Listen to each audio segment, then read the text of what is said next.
Welcome to the Decimal Point Analytics Unplugged podcast, where we explore the latest advancements in technology and their impact on various industries. I am your host, Supriya Praveen, and today we have a special guest, Pravas Sahoo, the Vice President of Valuations and Advisory at DPA. With an extensive track record in the financial realm and robust academic foundation, Pravas is here to share his insights and expertise with us. Let's get started. Hi, Supriya. It's my pleasure to be here and share my thoughts with your listeners. Great. To start off, could you briefly outline your educational background and your role at Decimal Point Analytics? Yes, you. So I am an alumnus of Indian Institute of Management, Visakhapatnam, and I have been associated with Decimal Point from 2017. So I got selected from campus and as a senior business analyst. I spent 6 years, and if I need to, I will describe my journey in oh, two, three words. Words are in a sentence. I will say that it's anything but boring. I worked in several departments and taken multiple responsibilities, and now I am here.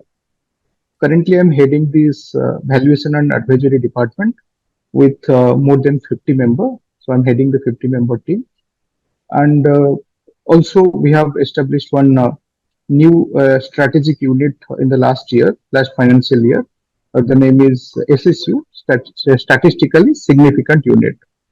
So I'm also heading that. Impressive.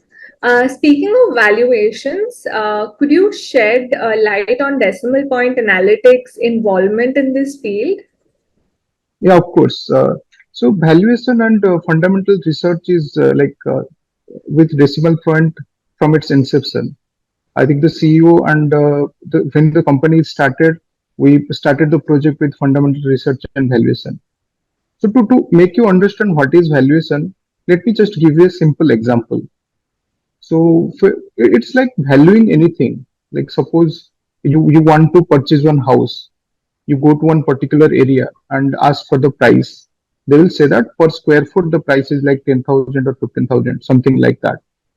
And the houses are, you can say that they are pretty standard. You can get some additional benefits like a swimming pool, clubhouse, gym, or maybe like some kind of area. It's specifically location specific. But companies are not like that. Companies are very different. Although they work in the same space, same sector, same industry, but their working is different. So the previous example I have given you is an example of a relative valuation. We see how assets are priced in the market, and with regard to that, we understand how much price we need to give to the particular asset we are valuing. And similarly, we do analysis for companies, how stocks should be priced. We use discounted cash flow method. We use relative valuation method, and then we find fair value. If the current price is above the fair value, then we recommend that you sell the stock, and vice versa. Right. So not only valuations, like the valuation is just like the final, you can say, model, but to reach there, we need to do macroeconomic research, where the company is placed, what business the company is doing, industry analysis, sector analysis, the company's positives, negatives, competitive advantage. So, we have a strong team here, like more than 20 people working in valuations, and we have clients in US, UK, and the Middle East. We have a very huge team working for a like one of the largest fund houses in Middle East, and like you know that chartered accountants, CFAs, and MBAs from top Indian institutes are part of the team, and we have like people who have more than 10 years of sector expertise, also talented freshers. So this diversity helps like the team to grow, to learn from each other. It's definitely evident that decimal point analytics is at the forefront of innovation. Pravas, can you provide insights into the recently established statistically significant unit, SSU? Yeah, yeah, sure. So statistically significant unit, as the name suggests, it's like we use a lot of statistics. So you understand the need when we find first established quants team 4 years before, and then we understood that we need people with understanding of statistics, econometrics, and then the existence of this team came. The main idea is that we have a lot of projects where we are doing data analysis and prescriptive modeling, like whatever data is available, we showcase that in the dashboard to like for the senior management to get information from there. But we need to also do predictive modeling, and this gap between the data analysis and the data science team or machine learning team, what they are doing, there is a gap between that. The gap to fill that gap or bridge that gap, we established this statistically significant unit. We have people from statistics background, economics background, and top MBA colleges, and they are expert in statistics.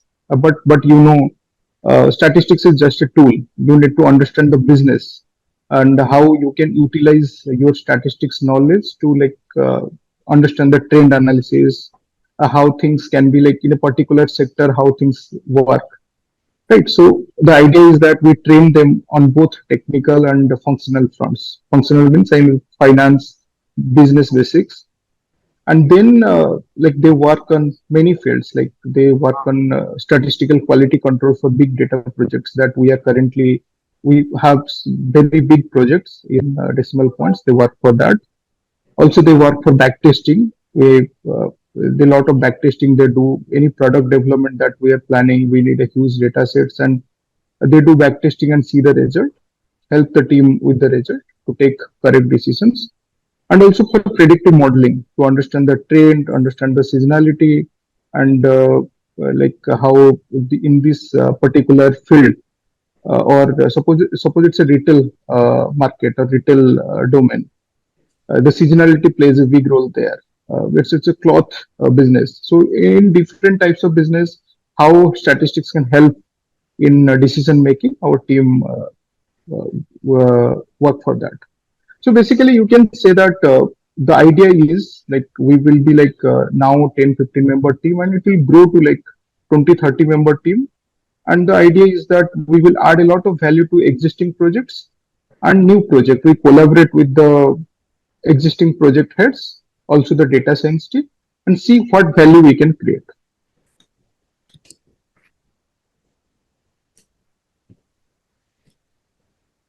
Technological advancements have indeed reshaped financial research. With tools like ChatGPT, what possibilities do you envision for future research? Yeah, I'm glad you asked this question. I think Chat GPT, large language model, these are the buzzwords nowadays. And for the right, all right reasons, I would say, because you know that computational power also increasing day by day, and the development in artificial intelligence, like Chat GPT, as you mentioned, is also happening. So what we have not imagined few years before, we can now see in our screens, and you will see that it will impact all these industries, like sales, marketing. You can say that customer services, particularly for financial research. I would say that it would bring a lot of efficiencies. In short term, you can say that report writing can be automated. A lot of reports can be automated, and you can see that trend analysis, what we are doing, a lot of data analysis, what we are doing, can be automated. So how you want to represent the data and what information you want to extract from the data, all this can be automated. So you can say that the analyst will save a lot of time uh, in doing this data analysis, what time they are spending. So they will spend more time on critical thinking. So that I think will get more importance. So any development will like enable us to focus more on critical thinking, what decisions we can take from the available decisions. ChatGPT can like propose 5 ways, but what is the best or effective ways, that decision you need to take, and based on your understanding, you will take that decision. So in the long term, I'll say that there will be a lot of development in financial sector, particularly. You see, one of the biggest challenges fraud detection and the uh, privacy issues of banks and the regulatory challenges, that machine readable regulations, how can be what regulations we can make, how that can be applied and tested. So all these things, the chat GPT, this machine learning AI with huge computational power, like quantum computing is also growing over the years. And I would say that Decimal Point is always an innovative company, and we have started research in quantum computing. We have tested one such project on quantum computing, and now we are using a lot of these large language models and how we can extract value and increase efficiency. So we are always ahead of the curve, and we focus a lot on innovation. That I can say. Great. So really exciting prospects, going forward. So shifting focus, Pravas, could you share some light on decimal point analytics growth strategies for Nasik? Yeah, yes, sure. So Decimal Point Nasik office, the Nasik office is established, I think, 5 6 years before, but currently we moved to a bigger place with like 700 people capacity, and currently we are 80 85% occupied. So the way we are growing, we have not also anticipated that we'll get such kind of projects will grow tremendously. We have grown tremendously in the last 3 4 years. And I see that in Nasik, because of, I think you have traveled to Nasik and you know that the climate, the weather, and like the people are very welcoming. The weather is also very fine. Like it's very good, I can say. And you see, India is the next 15 20 years. What we write about India's growth story. Most of the growth story will come from tier two and tier three cities, and Decimal Point also believes in that. And the our focus is that we'll establish more offices in tier 2 3 cities, give opportunity to the local people, also attract talents all over India. So you see Nasik, in my particular team, I can say we have people from more than 13 14 states. So we are able to attract talents from multiple states, and they are quite happy because of Nasik is a very good place, and also the atmosphere we are providing them in the office, the kind of team environment we are creating at the office. They are very happy with that. And the plan is that Nasik will make our analytics and finance hub, and we are planning to make our gift city our technology hub. And obviously, we are planning to open new offices as and when required in different locations.